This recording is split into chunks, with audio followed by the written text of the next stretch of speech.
What's going on, everybody? Robinson DUP. It's a nice rainy day here in New Jersey, right, babe? Miserable, as usual. Miserable as usual. People are going to wonder if I'm married. They got to see you on camera someday. I know you're always hiding over there. Yep. But anyway, it was the end of my taper week. I went for max testing today, which was a complete waste of time.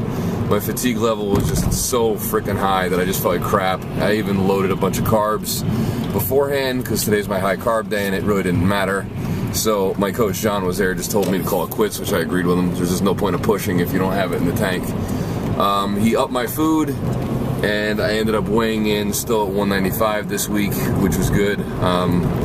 He's currently in the process of writing my new plan and figure out what my new macros are going to be. I don't know yet. I'll find out tomorrow when he sends it to me. But anyway, wanted to do a quick review. Thanks to my wonderful wife for ordering Generation Iron on pre-order for my birthday, which was a couple weeks ago already. Damn, time flies. For those of you who want a review, I loved it, personally. If you're into bodybuilding and or follow any of the top IFBB guys like Phil Heath or Kai Green, Dennis Wolf, Dexter Jackson, all those kind of guys, it was definitely very, very interesting to watch, and I have a newfound respect for those guys after watching that movie.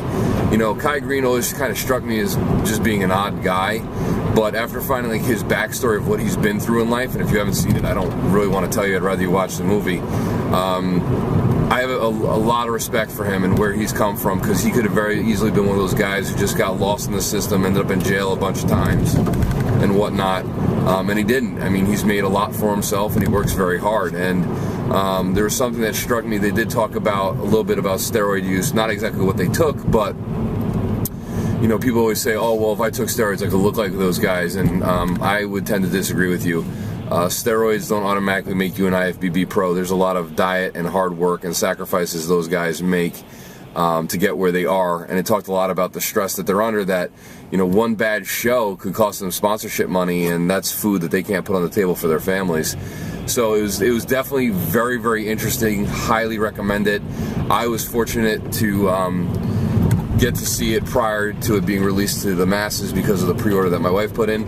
Thank you, sweetie. You're welcome. She knows me so well, but it was a great movie. In fact, I think I just watched it last night. I might watch it again tonight with you. Yeah, I want to actually check it out myself. My wife is very heavily into fitness, so she's curious to see it as well. So highly recommend it if you haven't seen it. And also, the last topic I kind of want to talk about is the I don't know which one should I do, about the people who want the black and white approach to bodybuilding, or should I do the one on giving people false fitness praise when they're doing stupid crap? Which one should I do? Do the black and white. Oh, the black and white. Okay, so we'll do that one. My wife was thinking about doing a quick little speech, but she gets nervous on camera and then she freezes and doesn't want to talk. So I can. But so I'll do the one on the black and white approach to bodybuilding. The issue that I'm seeing is when people start to hear things about either cutting weight or reverse dieting or increasing metabolic capacity, it seems that they have, it's like it can only be done one way. There's this magical number that everybody has to do because that's the only way to succeed. So I've heard the only way to cut weight is to be on 1,800 calories or less. Right. Load of crap, because I'm cutting and I have about 2,500 to 2,600 calories. I mean, I've already dropped 20 pounds. Right. So once again, it's not black or white. It's based on the individual, and you can actually make that potentially better for you by increasing what they call your metabolic capacity. So when people are done with this magical 1,800 calorie cut, or whatever the hell it is, I don't know where they came up with this number. I think it came from Jeff's side. Who, no offense, Jeff, I know you tried to defend yourself, but you give the worst health information and then backtrack and then say, well, it was because I was getting paid and I had little time to study the script. Listen, I don't care if I'm getting paid or not. I would know the material before I open my mouth, so then I don't have to backtrack. That would make more sense. Lose all credibility once you say something and then have to backtrack. That's why I'm very careful how I phrase what I say, and I don't make things as black and white or as simple. One, I would never recommend really anybody using 1,800 as the magic calorie for cutting, because you're going to have to take out dietary fat, which is going to screw with your hormones. Not only that, you're eventually going to ruin or cause problems with your thyroid. You're not going to be able to lose weight. And then you're going to go to reverse diet and you're going to get fat because your whole body's pretty much shut down. Anything you eat is going to be stored as body fat. Right. So, and that's why a lot of Americans that I'm seeing, since we're talking about this anyway, with the yo-yo dieting, end up being fatter than they were after the diet because of what they've done. They did it incorrectly, they had no idea, and then they ended up trying to eat too fast too soon and immediately stored as body fat. So what I'm talking about is I got a question on my Robinson DUP fan page asking, one, do I believe that you can increase metabolic capacity? This has been a huge debate lately, both the bros and the scientists going back and forth. Yes, I believe that metabolic capacity can be increased. I think certain people might have a higher threshold than others. Yeah. I don't think everybody can reach the same number or go as far as certain people. Right. But yes, I think with your individual metabolism, you do have the potential to push it further if it's structured and done correctly. So, what do I mean by that? I get a question saying, well, when finishing a cut, what do I do? Just add 10 grams of carbs a week, and that basically helps me increase my metabolic capacity? No. Here's the reason why I'm going to say that. There is no magical number as to how many grams of carbs that you would have to add back into your diet. And also, don't forget, there's still the protein and the fats that come into play, and when you're cutting, your protein and your fats could come down along with your carbs. So it's not just carbs. We're talking about metabolic capacity, period, in terms of overall caloric intake, and that includes all of the 3 macros in general. Okay? Some people, like especially with one female client that I'm working with, I only up her grams of carbs by 5. Why? She's smaller, she's very petite, she's about 110 pounds, and over the course of about 6 months, I've been able to double her caloric intake. So she went from 1,200 to 1,300 calories. She's getting up towards of 2,600 calories, okay? And she only gained 1 pound. Wow. And her body has completely recomposition. Now, she also, in my opinion, would be an outlier because that's not very common or very easy to do, but her body has responded very well. Now, her husband, who I'm also working with, was doing the same thing of eating 1,200 to 1,300 calories, and I brought him up to almost 2,800 to 2,900 calories, except I was trying to push him very, very hard for a specific reason because he was such in a caloric deficit and he wanted to put more muscle on. I had to feed him more, but he ended up putting on about 10 pounds over 6 months, which is not a lot, but, and I'll be, if he ever wants to tell you, he's glad to come on camera and tell you, he was starting to feel uncomfortable because his stomach was a little thicker than he wanted it to be, and, his pants weren't fitting exactly the same for multiple reasons. One, he had more muscle in his legs than he had before, but also his stomach, was getting a little bit bigger and he didn't really care for it. And I said, listen, I understand, and I'm not trying to make you fluffy on purpose. I just need to push the numbers up a little bit before I start to subtract the food away so we can do a real cut. So what I'm doing with him now is I've slowly, over the past couple weeks, I've been bringing his caloric intake down, mainly on the carb side at this point. He still gets a high carb refeed day. And what it's done is he's already dropped from 185 to 180 in a short span of time.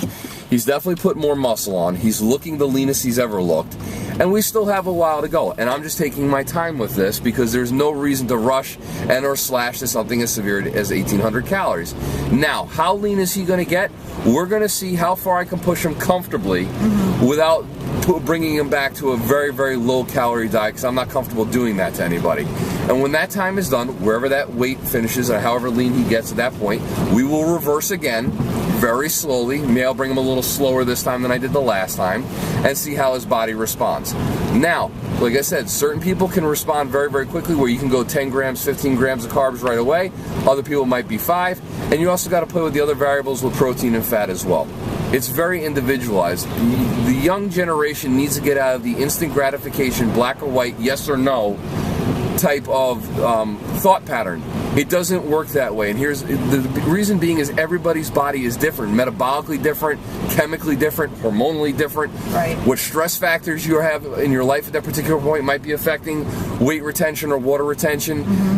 There's so many things that go into this that if you're truly interested in learning how to do this process, instead of wasting your money on the supplements, which really aren't doing that much for you, except for maybe whey protein, which is really more of a food than it is a supplement. And maybe BCAAs throughout your workout. Or even BCAAs, but those are not a necessity. No. Because you do get BCAAs in your protein as well. As long as you're eating enough, yes. But the main thing, as long as you're eating enough, that's going to be the main, and they even say that in Generation Iron, it's really food that it comes down to. Absolutely. Food's the most important thing. Instead of wasting your money on all these supplements and these gimmicks and these fad diets, what you should really do is find a coach who knows what they're doing, Nobody will take you down to 1,200 or 1,300 calories and make you do ridiculous amounts of hours of cardio or 2-a-days or 3-a-days for no apparent reason. Yeah, and we could piggyback off that in the next video. Yeah, and we'll piggyback that off the next video.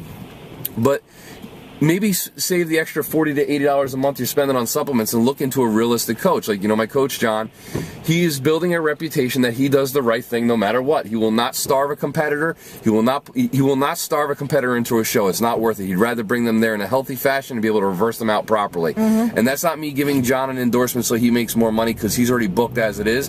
But the fact of the matter is, those are the ones that should, you know, when you go to them and you show them your macros and they say, hey, listen, so-and-so, I don't feel comfortable putting you on stage this year because you're so deprived in calories. We really need to work on increasing your metabolic capacity so we could properly cut you and diet you into a show so you're not starving, so you're not sacrificing muscle mass, and that you come in looking leaner and better than you would have. That's what you really want to look into. I mean, John has actually turned down clients because he said, listen, I am not going to starve you into a show. You're already too low in calories. There's nothing I can do in terms of getting any more body fat off you, and you're going to do more damage than good.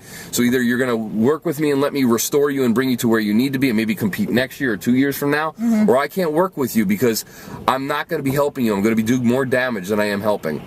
But anyway, guys, I hope that helps, and I'll talk to you later.